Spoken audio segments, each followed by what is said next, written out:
Takže vítajte v ďalšom dieli Varíme s NM Lifestyle. Dnes som si pre vás pripravil také špeciálne jedlo, ktoré je veľmi jednoduché na prípravu. Jedná sa o kuracie mäso s avokádovou omáčkou. Robím ho na pikantný spôsob, ale vy ak nemáte radi pikantné, tak samozrejme stačí vyhodiť tie pikantné ingrediencie a stále to bude veľmi chutné. Ak video dosledujete do konca, tak sa dozviete, čo do jedla dávam, ako ho pripravujem a aké obsahujem makronutrienty. Takže ak ťa toto zaujíma, neváhaj a dosleduj video do konca. Takže prvá vec, ktorú naozaj budete potrebovať, je mixer, ideálne s takouto nádobou. V prípade, že takýto mixer nemáte, tak sú ešte teda dva možné spôsoby, ako to môžete spraviť alebo ako si pripraviť tento pokrm. Prvým spôsobom je to, že si to všetko rozšľaháte v miske s vidličkou, čo je v podstate fyzicky náročné a nikdy sa vám to nepodarí urobiť tak, ako to robí mixer. Alebo teda druhý možný spôsob je všetky tieto ingrediencie vložiť do sáčku a dať to na 45 minút do práčky, aspoň na nejakých 1800 až 2400 otáčok. Potom vás poprosím, všetkých, ktorí ste skúšali tento spôsob s tou práčkou, aby ste zanechali do komentárov, teda ako vám to vyšlo. Dúfam, že samozrejme dobre. Ja som to ešte neskúšal, nevyužívam tieto staromodné metódy. Mám mixer. V dnešnej dobe kúpiť mixer stojí 10 €, takže predpokladám, že na to máte. Dobre, a prvú ingredienciu, ktorú si budeme pripravovať, bude kuracie mäso.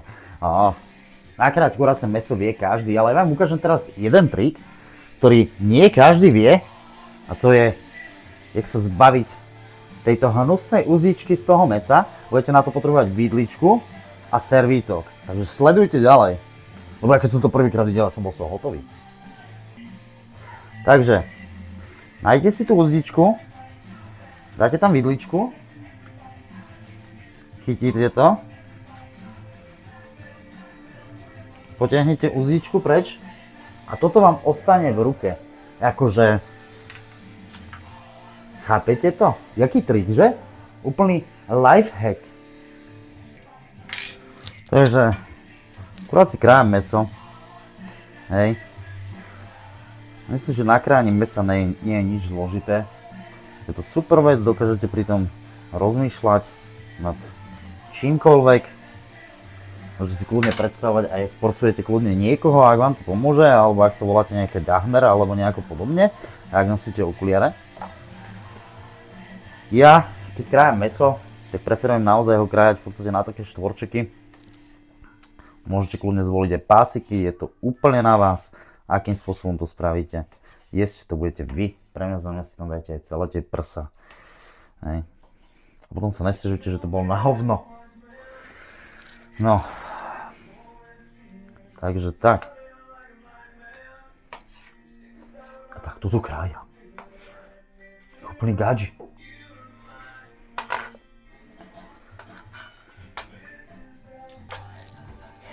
Takže ďalej tu máme avokádo. Avokádo nakrájame úplne jednoducho. Na toto je jedno, že či použijete zrelé alebo nezrelé. Takže otvoríme si ho. Kostičku vyberieme. Ľudia si môžete zasadiť alebo robiť čo s ňou chcete. Pre mňa za mňa sa s ňou aj ohadzujte s deťmi. Ďalej zoberieme lyžičku. Avokádo vylúpneme. Lepšie podané iba tú zelenú časť. Piči. Poď ven. Tak. A obal. Obal môžete hodiť po niekom, kto vás nasral. Chápete? Hotovo. Ďalšou ingredienciou, ktorú do toho jedla dávam, je teda cesnak. S tým, že ja som stará škola a vravím, že cesnakom nikdy nič nepokazíte. To hovorí aj väčšina kuchárov, ktorí varia pokazané mäso.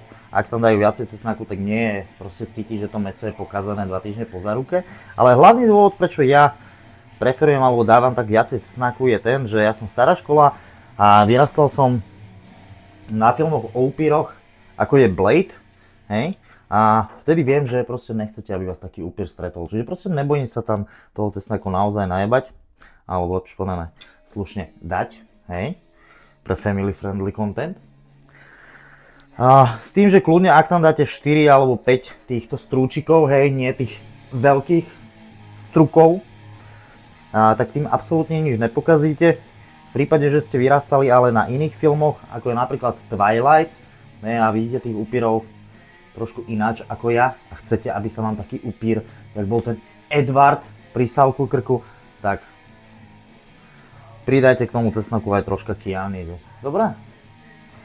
A kľudne stačia 2 strúčiky.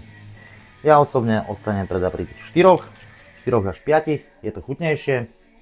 A tá cesnaková príchuť naozaj tomu avokádu absolútne nijako neuškodí, nič tým nepokazíte a v konečnom dôsledku, aj keď nakoniec na niekoho dýchnete, tak to cítiť nebude, lebo je to varený cesnak, nie je to nejaká cesnaková polievka alebo niečo podobné.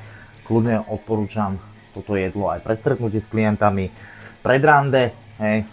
Prípadne ak vám bude žena na rande za to nadávať, že z vás cíti cesnak, tak nedajte ochutnať z vášho jedla, preto na Jim Beame môžete kúpiť aj také v podstate mini nádobky pre ochutnávačov. Dajte jej ochutnať a určite sa vám povie, že v poriadku, takáto cesnáková aroma mi absolútne nevadí, keď som zistila, z čoho to máš. Takže tak. Takže ďalšou ingredienciou, ktorú tam dáme, sú čili papričky. Netreba to s tými čili papričkami prehnať, samozrejme, ak máte radi pikantné, kľudne do toho choďte, ja to tiež ľúbim s tými čili papričkami prehnať, a potom keď dáte niekomu ochutnať z toho vášho jedla, tak pravdepodobne jediné, čo vám povie, alebo čo bude schopný vám povedať, po tom, čo si dá prvý hlod, je: prosím vodu! A to zrovna nie je to, čo by ste chceli počuť, takže naozaj nepreháňajte to, urobte tam len taký jemne pikantný nádych. A to jedlo bude o mnoho chutnejšie, ako keď si nebudete cítiť vaše chuťové kanáliky. Taktiež, čo vám dá možno takú radu do života, neodporúčam krájať čili papričky napríklad že na obed a zle si umyť ruky a potom v poobedných hodinách ísť na nejaké také rande s bado, ktoré viete, že sa môže zvrhnúť, lebo nie je to naozaj pre tú ženu nič moc príjemné, keď strčíte neumyté prsty z čili niekam, kam by ste ich strčiť nemali. Naozaj odporúčam najprv si ich poriadne umyť, ideálne počkať deň, 2 v prípade, že ste mali také silné čili a potom vymýšľajte takéto veci, lebo môže sa vám to vypomstiť a napríklad z úžasného vzťahu, ktorý mohol z toho byť, bude mať tá žena iba traumu a vy budete do konca života za kokota. Netvrdím, že sa to zrovna mne stalo, ale kamarát hovoril. Takže, čo sa týka ingrediencií, tak máte asi všetko, čo budete potrebovať na prípravu. Tu do omáčky ide avokádo a cesnaky, čili papričky. Do toho taktiež pridáme vajíčka, troška pesta, troška soli, troška čierneho korenia a troška papriky. Tak, ideme teda na to, na tú špeciálnu časť, kde si pripravíme vlastne tú omáčku. Ale lepšie povedané to, čo budeme dávať na mäso. V prvom rade na spodok, alebo teda dole, dáme to avokádo, ktoré sme si pripravili, vyťahli. To tam proste hodíme, mixer to zvládne, mixer to rozmixuje. Ja tam dávam, záleží od toho, že akú mám momentálne fázu. V prípade dietnej fázy tam stačí naozaj dať jedno to avokádo. Keď to chcete mať hustejšie, dajte si kľudne 2, ak sa vám to zmesí do kalórií, nič tým absolútne nepokazíte a sú to naozaj zdravé tuky, hej, proste. Ale sú to tuky, proste priberiete z nich tiež, hej, ale sú to zdravé tuky. Proste je to lepšie, keby ste si dali 6 lyžičiek Nutelly, hej. Aj keď tam sú není tuky, tam sú cukry, ale proste viete, čo tým myslím. No. Ďalej tam dávame cesnak s tými pomletými, ale lepšie len nakrájanými čili papričkami. Tie tam tiež vysypeme.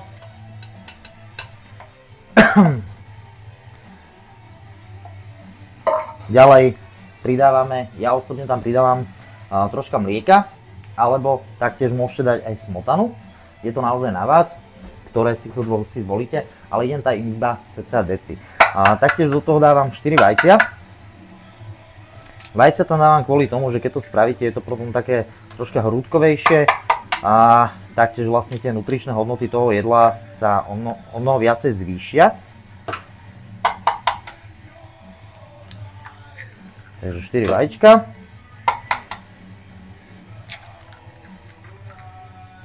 potom to mlieko, alebo teda smotanu. Dneska si tam dáme mlieko.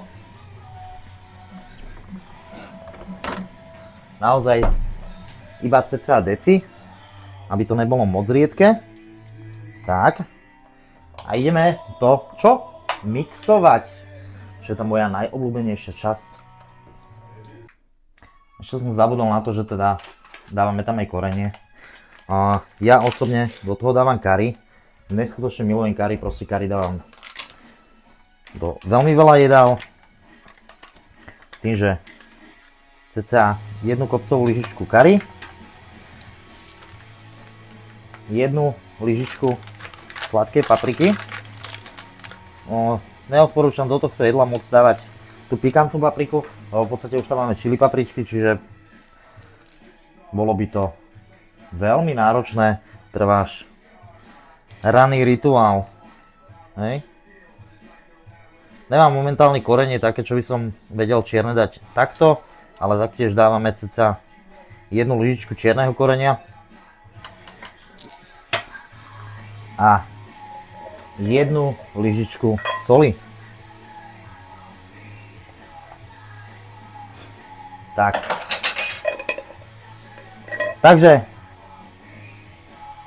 avokádovú omáčku máme pripravenú, už stačí iba rozmixovať. Dobre, keďže sa mi podarilo momentálne zlomiť nahrávanie zvuku, a neviem nájsť si druhú časť, tak už asi kvalita zvuku bude troška horšia, ale budeme pokračovať toto video, dokončíme, objednáme ďalší reproduktor a s tým, že momentálne to vyzerá asi takto, tu treba rozmixovať a pokračujeme ďalej. Predpokladám, že s mixerom veľmi si nemusím učiť, ako to robiť.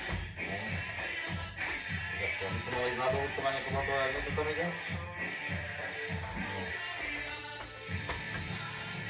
Vážne. No, už sa nám tam podarilo zasunúť, takže...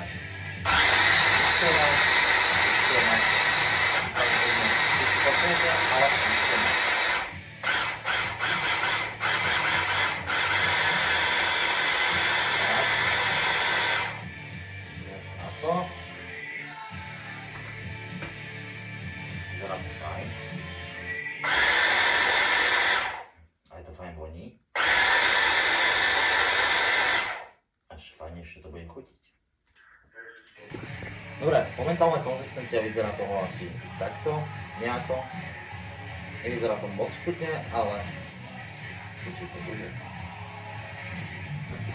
Takže konečne začneme s fázou varenia. Na varenie ja osobne používam iba bravčovú masť, nepoužívam olej ani tieto ostatné oleniny. S tým, že za prvé to lepšie chutí, za ďalšie bravčovú škvarkovú masť vám telo lepšie strávi, čiže za mňa osobne nepokazíte nič ani olejom, nepokazíte nič ani olivovým olejom, ale ja používam proste toto vybalené. S tým, že už keď tam dávate škvarkovú masť, tak nedáte tam pol balenia, ale proste dáte tam za jednu takúto kopcovú lyžičku. Nie vždy to tam ide, proste pomôžete prstom, hotovo.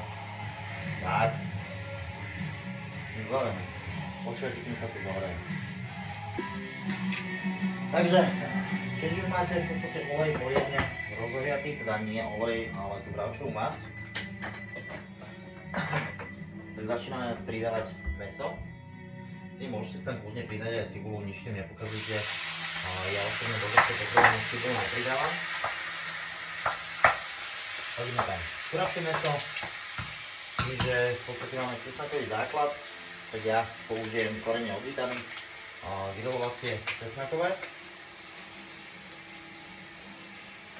na mäso.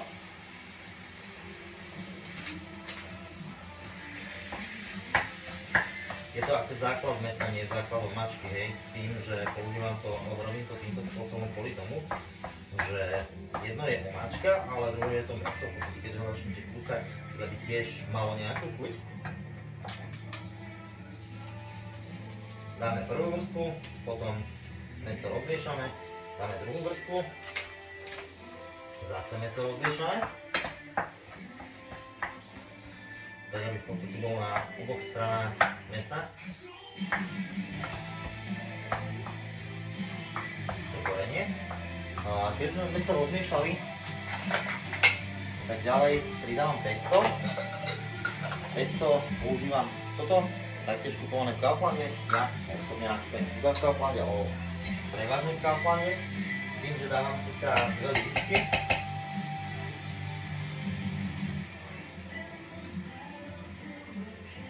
Jedna bola polovičná, takže ešte jednu som pridal.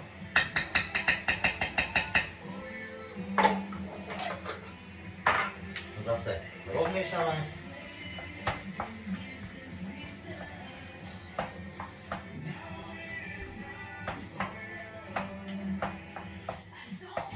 Rozmiešame, necháme asi nejakých 5 až 4 minúty na miernom ohni, nech sa to mäso zavrie. Aspoň zvonka. A potom pridávame vlastne ostatné veci.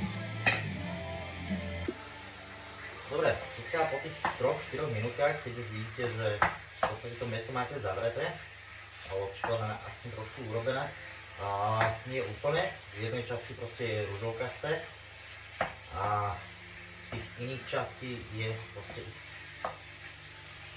neviem jak to nazvať, proste trošku opečené, hej. Sami to proste vidíte, že už to proste nie je surové mäso, a tak vtedy pridávam vlastne túto omáčku, alebo túto avokádovú zmes, ktorú sme si pripravili, aj s vajíčkom.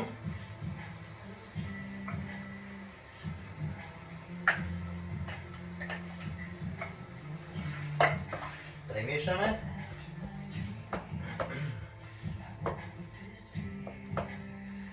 Tak, aby to naozaj bolo rovnomerne rozmiešané medzi kompletne celé mäso.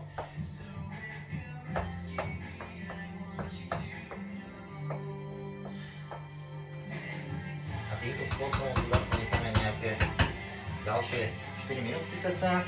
Keď už ste skúsenejší s varením, tak už to sami odhľadnete, že OK, toto už je ten správny čas tam pridávať ďalšie ingrediencie. Ja vám takto poviem, že cca 3-4 minútky. Za normálnych okolností, medzi tým, jak prechádzate 3-4 minútky, si stiate odpratať dres, všetko na dobe do umývačky, ale tým, že momentálne natáčam video a hento a tamto, tak mám proste dres v takomto stave, proste je plný, ale vôbec to neriešim práce za to potom, ale za normálnych okolností by ste to stíhali. Teraz momentálne akurát sa posunieme do prípravy prílohy. Na dnes som si zvolil, že ja si tomu dám rýžu. Môžete samozrejme zvoliť aj cestoviny, ktoré sú jednoduchšie na prípravu. Ja mám strašne rád rýžu si viem robiť, rýžu mám rád, takže ja si tomu dám rýžu. Dobre, keď vám prešli cca tie 3-4 minútky a na prílohu, teda na rýžu, už si nakrájal cibulu, tak si otvoríte mrazenú zmes. Je to na vás, akú proste zvolíte, akú ľubíte, ja používam tú thajskú. Mne osobne to tak chutí, nepokazíte absolútne nič, ani inou zeleninou. Prečo volím mrazenú zeleninu? Je to hlavne kvôli tomu, že nie je s tým žiadna robota.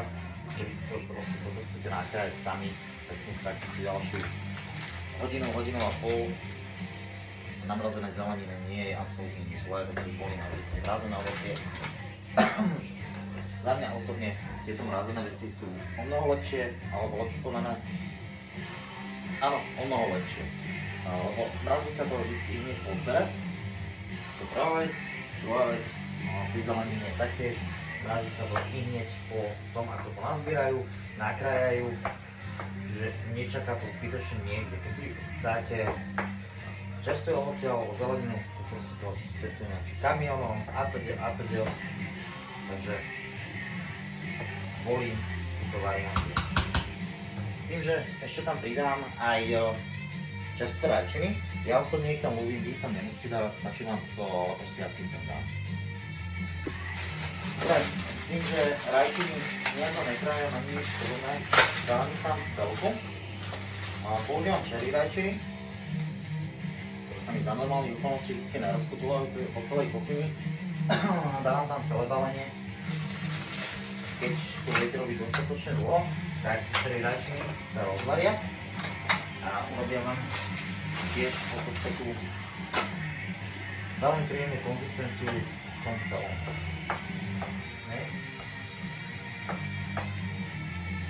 A na konci sa vám aj tak rozmaria to celé jedlo. S tým, že počkajte, zoberieme si telefón. V momentálnom stave, ako sa tvári, to vyzerá cca takto. Čiže veľmi chutne. Sami uvidíte na konci. A s tým, že kuracie mäso nedusím, alebo lepšie povedané, ani keď to robím na takýto spôsob, tak to nedusím.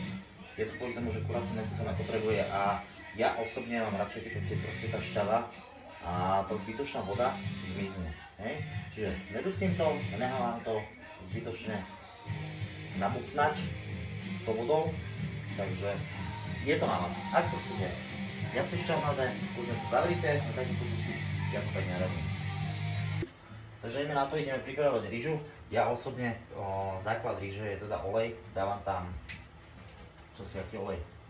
Slnečnicový, nič tým absolútne nepokazíte, proste niekto hovorí, áno, slnečnicový olej proste je zlo. Není to až také zlo, aby ste tým niečo pokazili. Netreba to preháňať, samozrejme nedáme tam teraz proste pol lítra slnečnicového oleja do rýže, proste toto nemá zmysel, že sme ho úplne pokazili.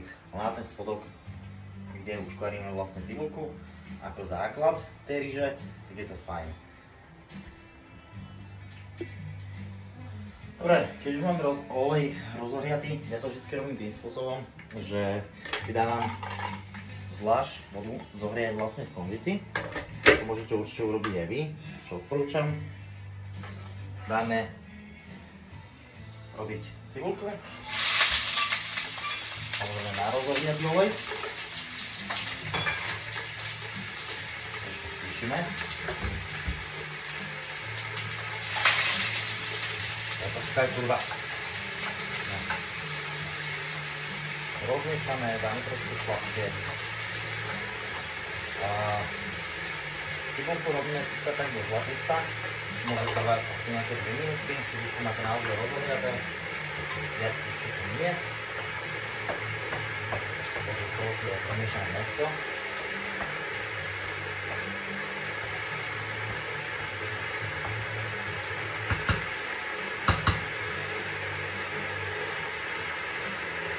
Dobre, s tým, že ja osobne používam jasminovú rýžu.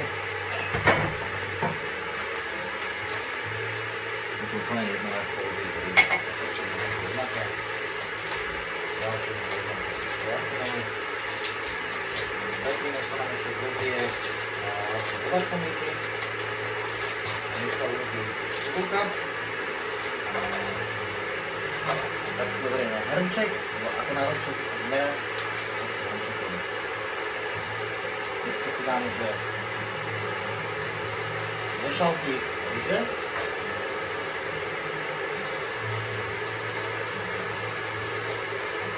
Tady sme mali jedlo na chladni.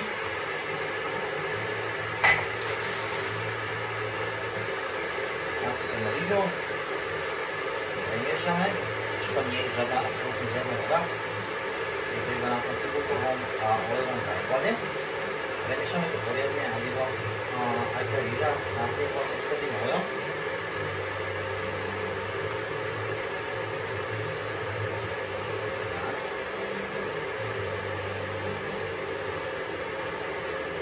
Čakáme, kým sa nám zohrie voda. Čakáme, stále čakáme. Tak, voda sa nám už zobrala. V podstate nepotrebujeme úplne zohretú, to je jedno. A na vlastne 2 šálky rýže používam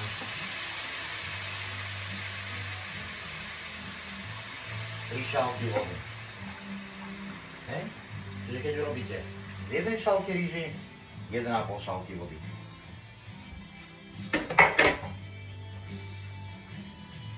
Teraz máme tam rýžu. Ja osobne proste najviac mi to chutí.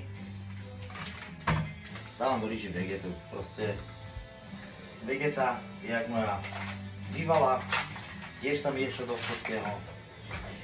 OK, vydal som si vidličku, ale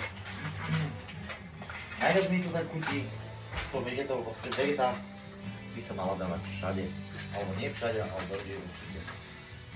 Na túto konzistenciu, alebo na takúto gramáž použijem sa 2,5 lyžičky vegety. Nie je to v tom prípade ani moc slané, ale je to naozaj, že chutné. Každý, kto jedol moju lyžu, tak nikdy nepovedal ani prvé slovo proste. Dáme tam tú vegetu, nič tým nepokazíme. Keď robím kari rýžu, tak taktiež proste dám tam tú vegetu, plus pridám cca 1,5 lyžičky kari. Keď robím paprikovú rýžu, pridám tam zase k tomuto istému 1,5 lyžičky papriky. S tým, že v momentálnej situácii použijeme Siri, čiže Hey Siri, set timer to 14 minutes.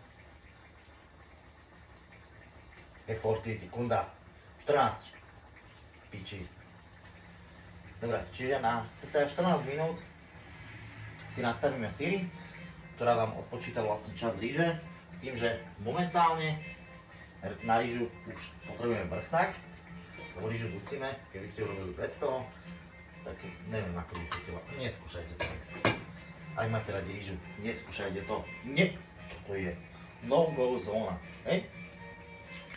Dobre, v momentálnom stave som sa rozhodol, že si vyberiem telefón, ukážem vám, ako to vyzerá. Takže vyzerá to takto. Meso robíme dokopy asi nejakých cca 15 až 20 minút, keď to tam necháte dlhšie, prosím, nič nepokazíte.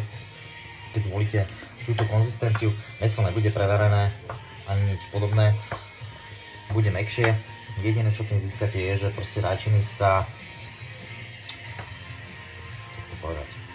rajčiny sa budú tak otvárať takým iným spôsobom, takže kľudne môžete ponechať viacej, môžete si medzi tým zapáliť alebo niečo podobné, je to reálne na vás. Finálny produkt vyzerá v miske asi takto, nemyslím si, že to vyzerá nejako extra zle. Tu máme rýžu a tu máme to mäso. Chutí to neskutočne, čo viac chcem dodať.